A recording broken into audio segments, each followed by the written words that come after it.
In the name of God استفاده از قافیه یا به عبارت دیگر حالت شعرگونه جملات در کنار هم میتونه راهی باشه برای به خاطر سپاری دراز مدت واژگان و دستور یک زبان. در متن پیش رو که مربوط است به درس اول سال نهم سعی شده از این خاصیت زبان استفاده بشه. در این درس ما با شخصیت آشنا می شدیم و روش پرسیدن شخصیت افراد رو یاد می گرفتیم.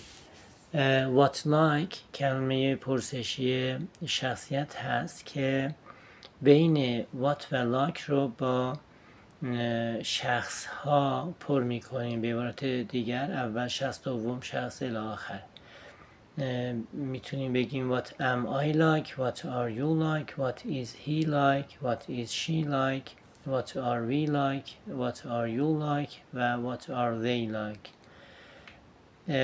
که در این متن ما از quiet و talkative به عنوان شخصیت استفاده کرده ایم که متضاد هم هستند. quiet به معنی شخص ساکت و talkative به معنی شخص پرحرف.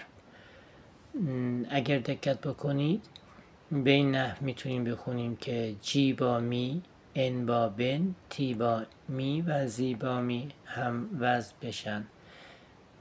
A, B, C, D, E, F, G. What are you like? Please tell me.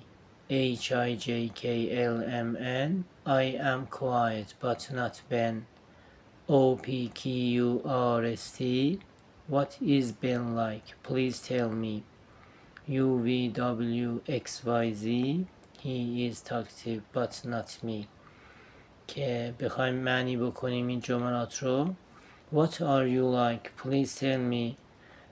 شما چه شخصیتی دارید؟ لطفاً به من بگید. جواب میده I am quiet. من ساکتم. But not Ben. اما Ben نیست. What is Ben like? دوباره میپرسه Ben چه شخصیتی داره؟ Please tell me. لطفاً بگو به من. که جواب میده He is talkative. اون پر حرفه. But not me. اما من نه. که برای بار دوم بخونیم A, B, C, D, E, F, G.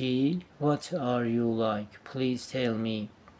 H, I, J, K, L, M, N. I am quiet but not Ben. O, P, Q, R, S, T. What is Ben like? Please tell me. U, V, W, X, Y, Z. He is talkative but not me.